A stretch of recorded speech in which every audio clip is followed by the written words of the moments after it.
There are a lot of choices out there when it comes to choosing a winch, but how do you not get stuck with the wrong one?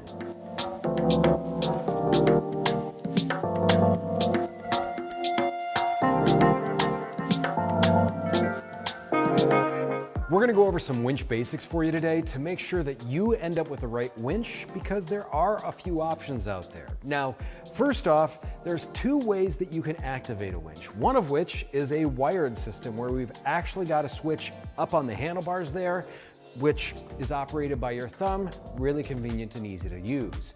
Sometimes though, you're in a situation where you may need to be off of the ATV or UTV and you may need to activate the winch that way. There's also a wireless option. The big difference is where you can operate it from. Sometimes it's nice to be able to do it remotely. Figure out where you're going to be most times when you're going to need to use it and choose appropriately from that. On top of that, the next thing that we need to take a look at with this is the weight rating. Now, typically when you look at an ATV or UTV, you figure out how much it weighs and you think, well, this should be enough. The problem is when I stick this thing in about 3.5 feet of mud, I need to have enough oomph out of my winch in order to make sure that I can drag it out. That being said, we've actually got a 3,000 pound winch on this ATV that weighs about 750 pounds. We need to make sure that we've got enough oomph to get it out and go forward from there. The next option that we get to look at on this is the cabling. Now, this one has a synthetic rope on it, and rope sounds kind of weird, but there's a lot of advantages to this.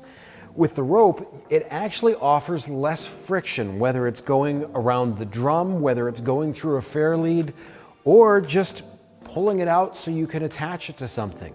That is a big advantage. Also, you're going to save a ton of weight with this because this cable is a lot lighter than a steel cable. Now, one of the disadvantages that you have is this is subject to weather more. So UV rays, if this is going to sit outside, this may not be the right choice. On top of that, the synthetic, it's a bit more expensive.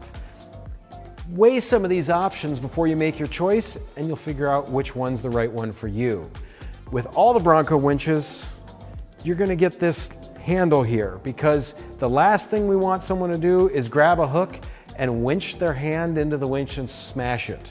So make sure, for safety, you're always using this. If you're looking for installation information or troubleshooting information, check out our other winch video that we've got for you there. While you're at it, make sure to check out the full line of ATV and UTV parts that we have in our catalog.